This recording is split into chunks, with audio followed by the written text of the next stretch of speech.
Aktivitas masyarakat semenjak pandemi dilakukan dari rumah dan banyak mengalami perubahan, termasuk pada pendidikan.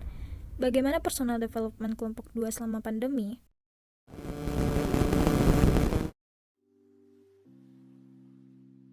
Selama pandemi, saya belajar bahwa saya itu pemalas, jarang bergerak, jarang olahraga, sering makan, dan segalanya. Nah, tak luput dari semua itu, saya akhirnya terbuka untuk mencoba belajar, untuk mengedit video, untuk belajar tentang hal-hal luar negeri atau belajar hal-hal bahasa itu bahasa Inggris.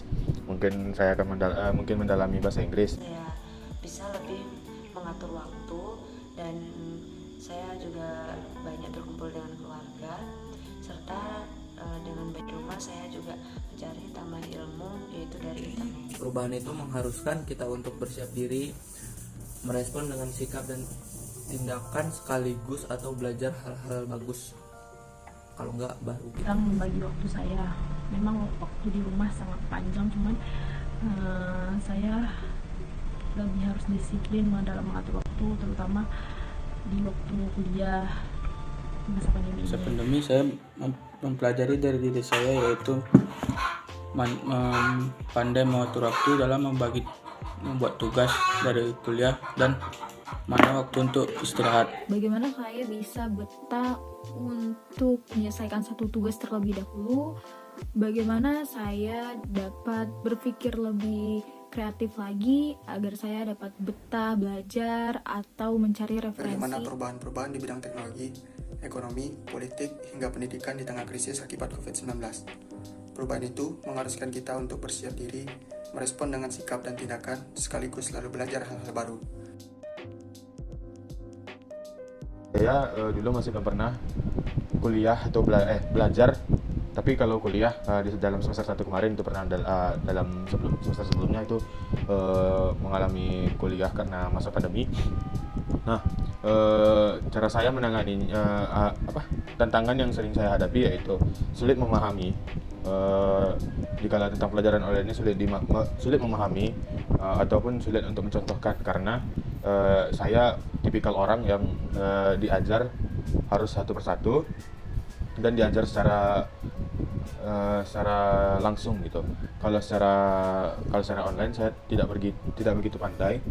Nah, untuk menanganinya, alhamdulillah saya belajar lagi. Dalam pertemuan berikutnya saya belajar gitu. Belajarnya seperti pertemuan kemarin saya pelajari lagi gitu.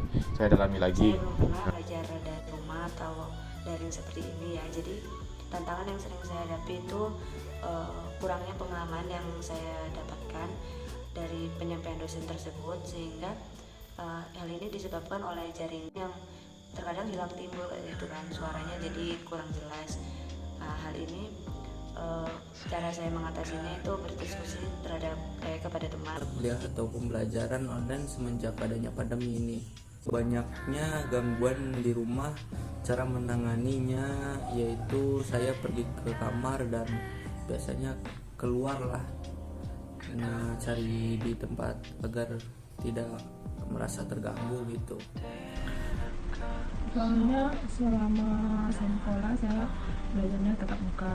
Tantangannya sih banyak, kayak kalau sekolah online, kuliah online ini kan kayak pertama di kendalanya ada yang jaringan bermasalah atau mati lampu langsung dengan jaringan, ya begitulah.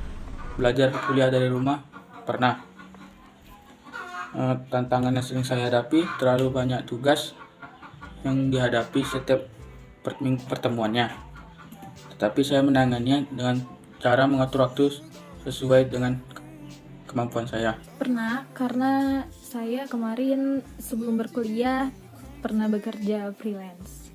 Untuk tantangannya, saya mudah jenuh, terus sering dianggap santai, jadwal tidur, makan, ataupun belajar itu terlalu berantakan karena saya sendiri yang mengatur, lalu iri kepada orang lain. Untuk cara mencegahnya, saya mencari atau memperbaiki rutinitas saya dan pola pikir saya, lalu melihat kelebihan apa sih atau bakat apa yang ada pada diri saya yang dapat saya kembangkan, lalu tidak menanggapi secara serius, hanya menanggapi bahwa biasa aja, enggak kok, gitu aja komennya, paling sekitar itu sih. Belum. Awal kuliah online semenjak adanya pandemi ini. Tantangannya yaitu banyaknya gangguan di rumah, dan cara menanganinya yaitu pergi ke kamar agar tidak merasa terganggu. Skill baru yang saya dapat yaitu skill mengedit. Tidak lain dan tidak bukan, saya masih belajar cara mengedit video yang bagus untuk ditonton. Banyak belajar tentang teknologi, dimana teknologi sekarang tuh kan makin pesat ya kan, makin luas, makin pesat, makanya saya lebih banyak belajar tentang teknologi. Kayaknya tidak ada, Pak. Tidak Mungkin ada. ini nggak bisa dibilang sih, cuman selama masa pandemi saya lebih kayak sering mau masak ini dan macam-macam. Skill baru yang selama masa pandemi ini adalah saya bisa mengedit video, membuat konten, dan lain-lain. Untuk skill baru yang saya dapatkan di masa pandemi ini ialah kemampuan interpersonal, personal atau social living skill. Jadi itu mencakup kayak kerjasama, manajemen waktu, public speaking, kemampuan saya mendengarkan juga lebih dalam sekarang sih, karena memang kita nggak bisa terlalu banyak bertanya gitu. Terus digital marketing, analisis, desain dasar, dan pemrograman dasar lainnya di jurusan saya. Terus saat ini belum ada. Nah, pertanyaan selanjutnya seperti apa kamu mengatur waktu jika belajar dan kuliah di rumah? Untuk belajar dan kuliah di rumah itu tergantung waktu. Misalnya jam 10 itu sudah mulai kuliah. Nah, sebelum jam 10 itu saya beres-beres rumah, mau menyapu kamar, menyapu rumah, bereskan kamar segala macam, menyiapkan sarapan untuk adik-adik saya gitu.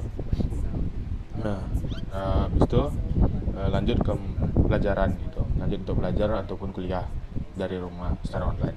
Nah, sorenya saya bantu orang tua atau segala macam.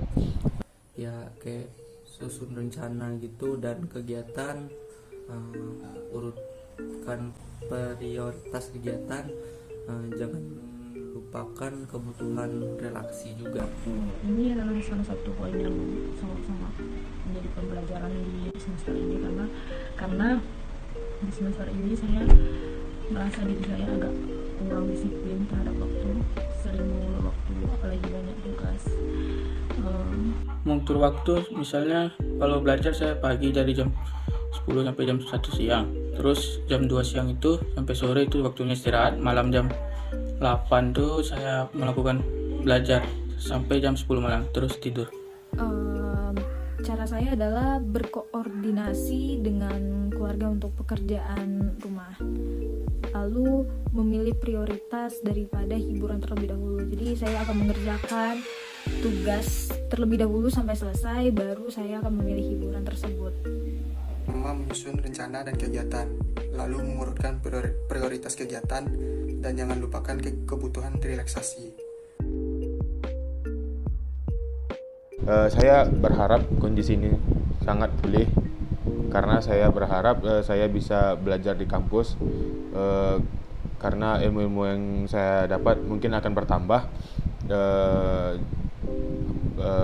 Terlebih pula kita belajar juga secara langsung dan dapat dicontohkan gitu. Jadi saya merasa terbantu dan tertolong gitu. Kalau misal jika kondisi sudah pulih dan bisa kembali belajar di kampus. Ya tentu saja ya kan, siapa juga yang tidak mau belajar lagi di kampus, apalagi ketemu sama teman-teman, lebih jelas ketemu dosen tatap muka. Jadi saya sangat bersedia untuk belajar kembali di kampus. Ya saya bersedia sekali, Pak. Untuk belajar kembali di kampus, of course saya sangat bersedia, karena menurut saya lebih efektif belajar secara offline daripada online ini. Karena online ada sih enaknya, cuman kalau secara dapat ilmunya lebih, menurut saya kuliah offline itu lebih gimana ya, lebih terasa kuliahnya, lebih bisa bersosialisasi lagi dengan teman-teman. Ya semoga pandemi ini segera berakhir dan kita bisa kuliah dengan keadaan normal lagi seperti dulu. Saya bersedia belajar di kampus jika masa pandemi ini sudah pulih. Sangat bersedia karena memang saya merasakan sekali rasanya tidak enaknya berada di rumah saja, apalagi kita tidak bisa untuk keluar dan mencari ilmu. Sekarang juga kalau mau ke perpus juga susah, ke puswil juga susah. Jadi untuk berinteraksi lebih itu dan bertatap muka dan berbincang-bincang kepada teman-teman secara langsung, mengetahui bagaimana gestur mereka menanggapi tanggapan saya ataupun gimana sih tatapan mereka kepada saya, itu dapat membantu saya. Jawabannya, saya sangat bersedia.